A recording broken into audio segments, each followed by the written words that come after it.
Assalamualaikum warahmatullahi wabarakatuh. Perkenalkan, nama saya Izzati Diani Asfarani dengan NPM 207052686. Saya mahasiswa dari semester 3 dari kelas A2 mata kuliah Sistem Manajemen ketiga. Pertama-tama saya akan memulai dari pertanyaan apa yang sudah Anda pelajari dari mata kuliah Sistem Manajemen ketiga selama 1 semester ini. Yang saya pelajari dari SMK 3 selama 1 semester ini itu ada banyak macam. Baik, izinkan saya untuk menjelaskan secara terinci dari materi selama 1 semester ini. Pertama, ada pengertian dari Sistem Manajemen Keselamatan dan Kesehatan Kerja atau sering disingkat SMK 3. SMK 3 adalah bagian dari sistem manajemen perusahaan secara keseluruhan dalam rangka pengendalian risiko yang berkaitan dengan kegiatan kerja guna terciptanya tempat kerja yang aman, efisien, dan produktif. Adapun tujuan penerapan SMK 3 yaitu meningkatkan efektivitas perlindungan keselamatan dan kesehatan kerja yang terencana, terukur, terstruktur, dan terintegrasi. Kewajiban SMK 3 itu sendiri yaitu setiap perusahaan wajib menerapkan SMK 3 di perusahaannya. Kewajiban di atas dimaksud berlaku bagi perusahaan yang mempekerjakan pekerja atau buruh paling sedikit 100 orang atau mempunyai tingkat potensi bahaya tinggi. Adapun kebijakan nasional K3 dibagi menjadi 5, yaitu penetapan kebijakan K3, perencanaan K3, pelaksanaan rencana K3, pemantauan dan evaluasi kinerja K3, dan yang terakhir peninjauan peningkatan kinerja SMK 3. Dan selanjutnya saya akan menjelaskan tentang 3 tahapan pengendalian risiko, yaitu identifikasi potensi bahaya, lakukan penilaian risiko, dan yang terakhir kendalikan risiko.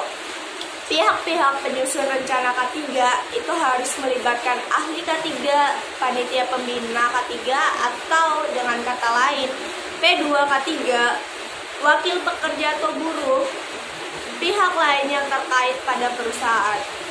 Selanjutnya, saya akan menjelaskan tentang kategori perusahaan dibagi menjadi 3 kategori, yaitu tingkat awal yang dimana harus memenuhi 64 kriteria dan 10 elemen yang ada.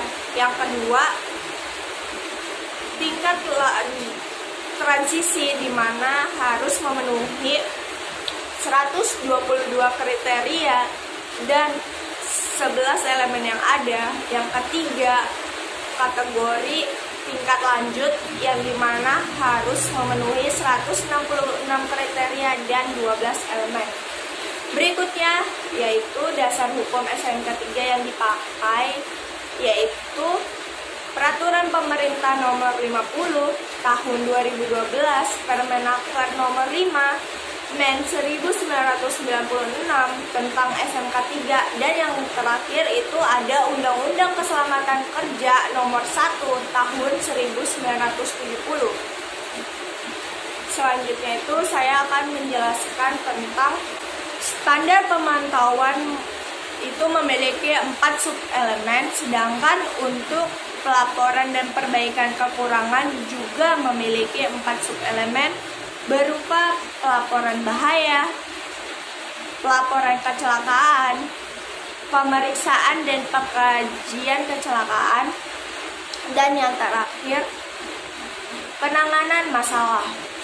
Berikutnya ada juga pengelolaan material dan perpindahannya, yang dimana memiliki 3 subelemen, yaitu penanganan secara manual dan mekanis, sistem pengangkutan, penyimpanan dan pembuangan, pengendalian bahan kimia berbahaya BKP.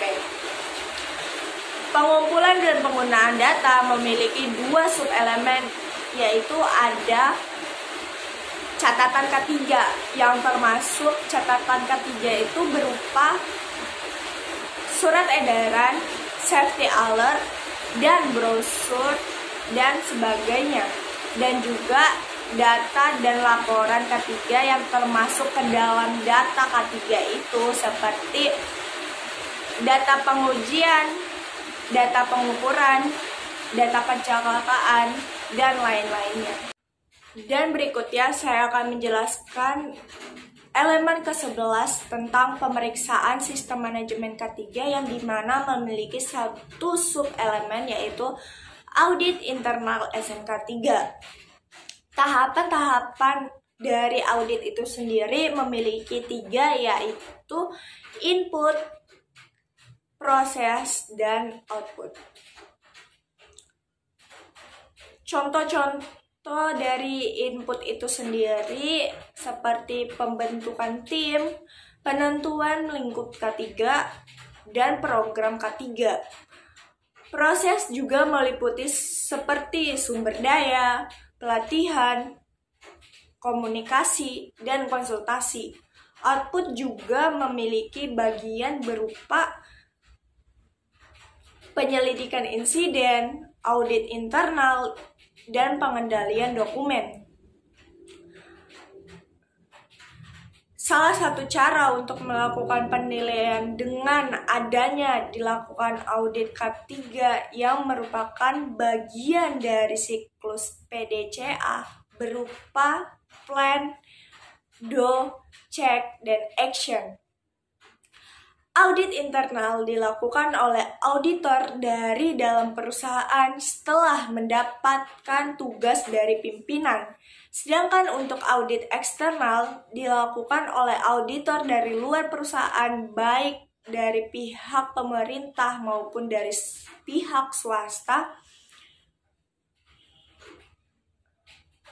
yang telah berizin dan terakreditasi. Karakteristik audit internal itu seperti dilakukan secara berkala, tim audit bersifat independen, tim audit memiliki kompetensi untuk melakukan audit internal.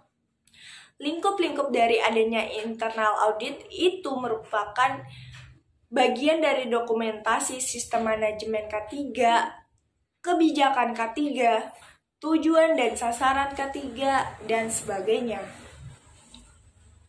Pada elemen ke-12 ini yang berjudul pengembangan keterampilan dan kemampuan memiliki 5 sub-elemen, yaitu strategi pelatihan, pelatihan bagi manajemen dan penyelia, pelatihan bagi tenaga kerja, pelatihan pengenalan, dan pelatihan untuk pengunjung dan kontraktor. Dan yang terakhir, pelatihan keahlian khusus. Terakhir, setelah semua elemen dan kriteria-kriterianya dilakukan pemeriksaan atau dengan kata lain audit sesuai tingkat audit pada perusahaan yang ditetapkan melalui tingkat awal, tingkat transisi, dan tingkat lanjut, maka dibuatlah sebuah laporan hasil audit dengan distribusi laporan berupa nama tempat kerja yang diaudit, kementerian yang membidangi ketenagakerjaan, nama penyelenggara audit independen, dan juga yang terakhir, dinas yang membidangi ketenagakerjaan.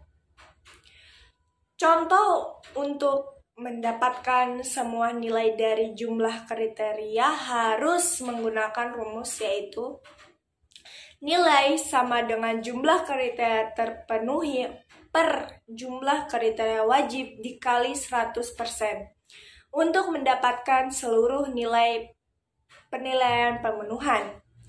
Nilai-nilai dari penilaian tingkat penerapan SMK 3 itu dibagi menjadi 3, yaitu yang pertama dari 0 sampai 59% itu dianggap tingkat penerapan kurang, sedangkan 60-84% tingkat penilaian dianggap baik, dan juga yang terakhir 85-100% dianggap tingkat penilaian memuaskan.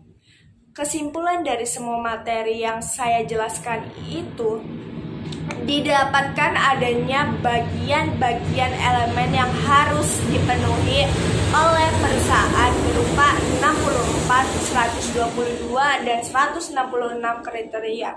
Masing-masing dari kriteria tersebut memiliki penilaian yang berbeda-beda, mulai dari awal hingga akhir. Apabila perusahaan tidak ada yang memenuhi beberapa persyaratan, maka bisa dianggap skor perusahaan tersebut 0, karena setiap satu kriteria dimiliki satu skor.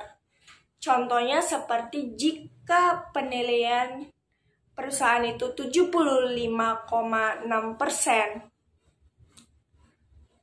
maka perusahaan itu dianggap baik karena tingkat penilaian dari SMK 3 itu sendiri.